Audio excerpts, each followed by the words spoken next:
ثقافت کو نابود کرنے کی کوششیں کی گئیں۔ یہی نہیں، اس کے علاوہ نجف اشرف، کربلا معلیٰ تک پر بھی چڑھائی کی گئی، لیکن وہاں کی غیرت دار اقوام روزوں کو منہدم کرنے کی راہ میں حائل ہو گئیں، اگرچہ اس سلسلہ میں بہت سا جانی اور مالی نقصان ہوا۔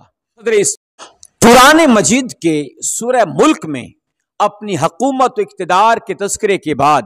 موت و حیات کی خلقت کا تذکرہ کیا گیا ہے،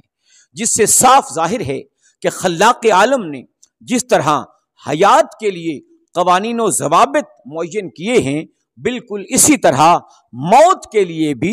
جامع دستور العمل ہے، اور موت فنا کی بجائے ایک زندہ حقیقت ہے جو اعمال و آزمائش کے لیے ایک حقیقت کے طور پر مخلوق کے پروردگار ہیں۔ موت کے بعد انسان پتھر، مٹی یا بت نہیں بن جاتا، بلکہ اس کی دنیاوی حیات کی طرح ہی اس کی اخروی زندگی کا ایک نیا مرحلہ شروع ہوتا ہے۔ مرنے والا اپنی دنیاوی حیات کی طرح اس اخروی زندگی میں بھی اسی عزت و احترام کا حامل رہتا ہے۔ چنانچہ پیغمبر اسلام صلی اللہ علیہ وآلہ وسلم کی تعلیمات کی روشنی میں قبروں کا احترام امت اسلامیہ کا طریقہ کار رہا ہے۔ خود پیغمبر اسلام کی تدفین کے بعد آپ کے پہلو میں ابتدائی دونوں خلفاء کے دفن کی فرمائش یا تدبیر بعد وفات حرمت رسول کی دلیل ہے، لیکن افسوس کہ 7ویں صدی ہجری میں ابن تیمیہ نامی ایک شخص کی طرف سے مقدس قبروں کے احترام کا انکار، اور پھر اس کے شاگرد ابن قیم کی طرف سے قبروں پر تعمیر کو منہدم کرنے کا فتویٰ عالم اسلام کے لیے مصیبت بن گیا۔ اگرچہ اس جاہلانہ پرفریب فتویٰ پر صاحبان عقل و شعور نے کبھی توجہ نہیں دی، چنانچہ 12ویں صدی ہجری تک بلا کسی اختلاف اور شبہ کے پوری اسلامی سلطنت، یہاں تک کہ مکہ اور مدینہ میں قبے تعمیر رہے اور مقدس مزارات امت مسلمہ کے لیے ہدایت، برکت اور احترام کا مرکز رہے۔ لیکن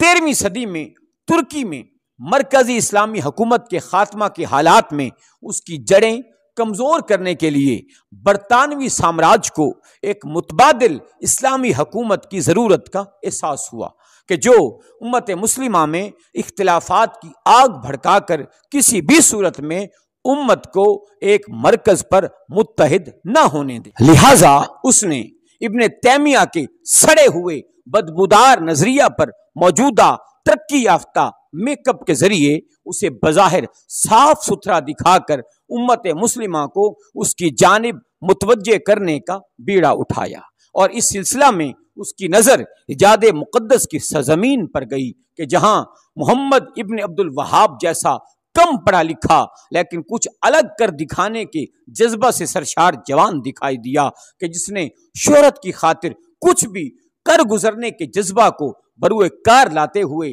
استعماری سازشوں کی حمایت کی حامی بھر لی۔ پھر اس کے لیے اقتدار چاہیے تھا، لہذا درعیہ کے حاکم سعود کو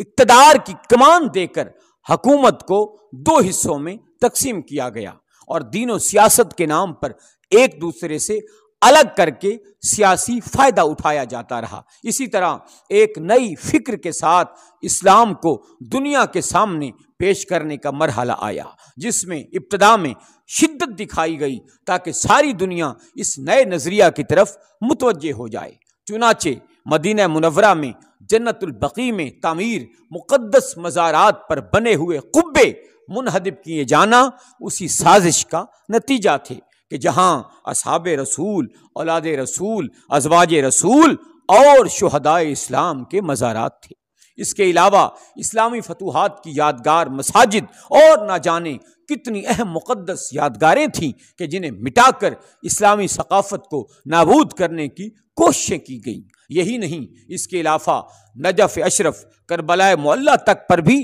چڑھائی کی گئی، لیکن وہاں کی غیرت دار اقوام روزوں کو منہدم کرنے کی راہ میں حائل ہو گئیں، اگرچہ اس سلسلہ میں بہت سا جانی اور مالی نقصان ہوا۔ صدر اسلام سے لے کر آج تک کے مسلمان کہ جن میں صحابہ و تابعین، ائمہ کرام، علماء، فقہاء، اولیاء، خاصان خدا سب شامل ہیں، ان کے طرز عمل کا جائزہ لے کر قرآن و سنت کی روشنی میں اس مسئلہ کا حل تلاش کیا جائے،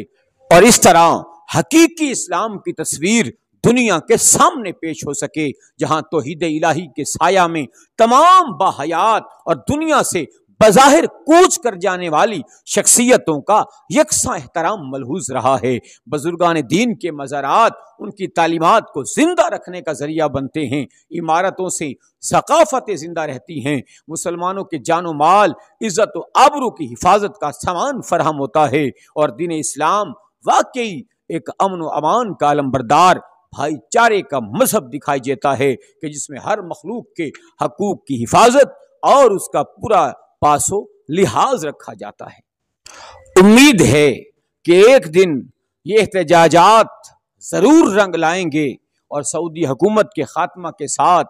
جنت البقیع پر عالی شان روزے تعمیر ہو سکیں گے کہ جو پوری دنیا کی علمی، دینی، سماجی، اقتصادی، سیاسی ضرورت پوری کرنے کے ساتھ ساتھ ان کے لیے رحمت، مغفرت، برکت، عزت اور سربلندی کا سامان فراہم کریں گے۔ پروردگار عالم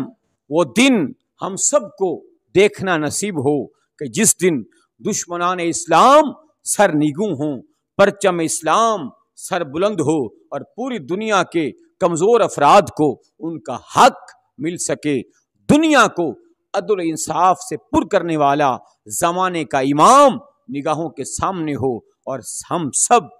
ان کے دیدار کے جلوے سے بہرہ مند ہو۔